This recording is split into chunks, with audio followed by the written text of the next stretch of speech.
343 has broken the silence on Season 2. Last night we got a ton of information not only about Season 2, but also beyond that in Halo Infinite, and in this video we're going to talk about just that. What you can expect from Season 2, and a little bit of what you can expect after that. So let's hop right in. Now before I give my opinion or anything like that, let's first just hit the bullet points in this blog post because I know some of you only want to hear that, and then I'll give you my opinion on Season 2 toward the end, so if you don't want to hear it or you think that my opinion is stupid, you can close the video and not listen to it. So 343 mentions there are 3 focuses for the Halo Infinite team. Addressing issues that negatively impact player experience, completing Season 2 and getting it out on May 3rd, which is the date that Season 2 is going to release, and then continuing to work on Campaign Co-op, Forge, and Season 3. More on that part later, because as I'm sure you caught from the wording, Co-op will not be coming in Season 2. Now 343 does mention that they have a priority 0, which is actually just maintaining a healthy work and life balance, which, don't get me wrong, is very important. I just found the wording a little bit weird here where they said we have a priority 0 that undergirds everything we do, namely team health, and it kind of goes on to talk about it. It is very important to have a healthy work-life balance. Obviously, we don't want these guys getting overworked. I just thought the wording was a little bit funny, and I think it might become a meme. We'll see if it gets memed on Twitter, but I could see a lot of people meme in priority 0. Now that said, priority 1, addressing critical issues. So these are issues that 343 believes are obviously negatively impacting the player experience in Halo Infinite. They've sort of internally named this process the hot list, which is actually similar to something we had in MCC, where you could see all the features and fixes that 343 was working on over the course of MCC, and you would see kind of when they were targeting to get them out, or if they were further out in the future and didn't necessarily have a specific date yet. Now 343 in this blog does not share the hot list, though they do hope to have a public-facing version of the hot list, like I said, similar to what they had during the MCC, but for now they mention some things like improving the anti-cheat more, getting things like the Spartan career, which would be an overarching progression system, and things like Campaign Co-op and Forge. So it'll be very interesting once the hot list becomes live, as I think there are a lot of things that I hope to see on it. Things like ranked matchmaking I think still need a ton of work, and that's not the only thing that kind of comes to mind for me. So that gets us to Season 2, named Lone Wolves. And you can see this concept art here looks actually pretty badass in my opinion. I really do think these guys look pretty cool, and then they also shared some concept art for one of the free Fracture armor sets that we're going to get in Season 2. This one gives me kind of some Fallout vibes, I would say, although maybe you'll get different vibes from it. But overall, these armor cores do look pretty cool. I think they'll be pretty fun, but that's just kind of the cosmetic side of Season 2. I think what everyone wants to know is what content are we actually getting in Season 2? Here we have the 2 maps that we're going to be getting in Season 2. We have Breaker, which is a new BTB map with sort of a banished theme to it. And then we have Catalyst, which is a new arena map that has a bit more of a Forerunner theme. They only showed the 1 picture of each of these, so there's not really anything that I can kind of glean from these. Although the arena map does have a thrust on it, which I guess is something. Along with these 2 new maps, we do also have 3 new game modes. We have Last Spartan Standing, which is a free-for-all elimination mode. In my opinion, this kind of reads like a small-scale battle royale. Maybe it'll utilize the ring from attrition, we'll have to wait and see. We also have a game mode called Land Grab. That might be like a Control-esque mode, I don't really know. Could be cool. Maybe it's a BTB-esque mode if I had to guess, though they didn't really expand upon it. And then we also get the return of King of the Hill. They do mention here that it's the return of an updated King of the Hill, so I'll be interested to see what kind of changes Halo Infinite brings to the classic game mode. Similar to how Oddball became a round-based game mode in Halo Infinite, it seems from this wording King of the Hill will have some changes to it. Hopefully they enhance the experience like they kind of did in Oddball, because I am actually a fan of the round-based system in that game mode. And that pretty much does it for the actual new content in Season 2. We get the 2 new maps and the 3 new game modes, you get the new armor cores, and that's going to be it. Moving from there, you have Priority 3, where they're going to continue to work on Campaign Co-op because it has been delayed, and they're also going to continue to work on Forge in Season 3. Now they kind of give a spiel about how they want co-op to be a great experience, but the gist of it is Campaign Co-op has been delayed. It says that they are aiming to deliver Campaign Co-op in Season 2, but they don't have a release date for it yet, and it seems that they're mostly aiming for network co-op at this time, and split screen co-op might actually come at a different time. That's the way I read this line, at least, where it says, "But we are still aiming to deliver campaign network co-op later in Season 2, and we will share a release date for that and for split screen co-op as soon as we can."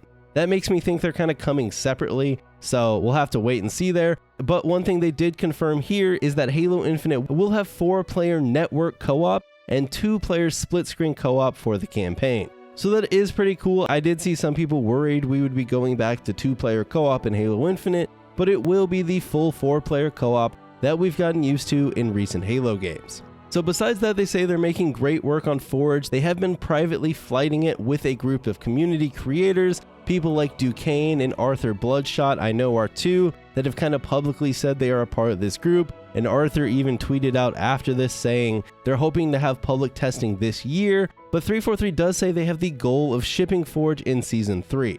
So if they're going to ship it in Season 3, then obviously the flights would have to come sometime between May and August, roughly. However, obviously they have the goal of shipping Forge with Season 3, so if it gets pushed until later on, then we'll have to wait and see. But hopefully we get a flight sooner rather than later. Hopefully Forge makes it in Season 3, because I think that's a very big feature. But yeah, that's pretty much going to do it for Season 2. The last thing that 343 kind of says here toward the bottom is that similar to the sort of mid-season update, they do plan to ship fixes, features, and content in a more agile way during their seasons. Hopefully when Season 2 drops, it won't just drop and then they'll totally be gone for 3 months. There will be some stuff we'll get in between. On another note, next week does kick off the new event, Tactical Ops, which is going to be an event focused on different Tactical Slayer variants. So you can check that out, and it is focused around the Mark 7 core, which does look pretty cool, especially in this art that they showed us. And that's going to do it for the blog post. So like I said, I would keep my opinion here toward the end in case you didn't want to hear it. So that's going to be all of the features, all of the information, and this is kind of where I'm going to give you my opinion. And I also want to include this poll that I ran on Twitter. Obviously, this is skewed by my community, but I did put out a poll asking how people felt about Season 2. Roughly 50% said it was mid, and another 37 or so percent said that it was big sag or just, bad. So that's kind of how my community on Twitter, the people that follow me on Twitter, feel about this Season 2 update. And I would agree with the majority here. If I had to characterize Season 2, mid is definitely where I would put it. Now, I do think an important caveat is that these months are supposed to be 3 months. Now, obviously, Season 1 to Season 2 was 6 months, which makes it feel even worse. But if this season would have came out 3 months after launch, I think the amount of content in it does seem like a decent amount of content. It seems like enough content to hold people for 3 months. You have the new battle pass, you have the 2 new maps, you have the new game modes, and obviously they haven't shared much information about those maps or those game modes, but that is a decent amount of new content. However, when you have to wait 6 months for it, then it kind of falls flat and it really isn't enough. Now, also the fact that co-op has been delayed is a definite huge bummer. I know a lot of people are still waiting for co-op. However, hopefully co-op comes pretty quickly into Season 2. But what I am worried about here is kind of the verbiage around Forge. They still haven't actually committed to getting it out in Season 3, and I think Forge is going to play a big part in sort of kind of reviving the game a little bit and bringing a lot of the players back. As while, like I said, I do think this Season 2 update is going to be nice, it does seem a little bit more catered toward the people that are still kind of sticking around.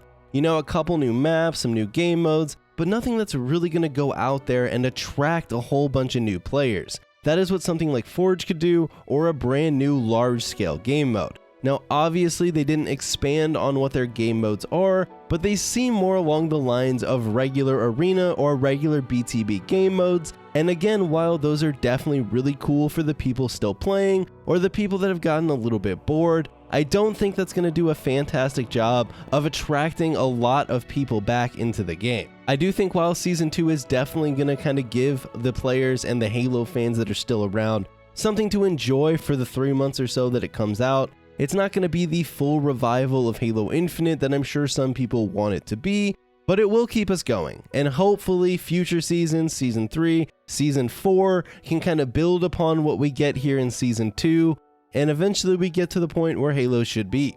Now, I do think this hot list is going to play a lot more of a factor than it kind of got attention for, as there are definitely still some very big fixes that are needed in Halo Infinite.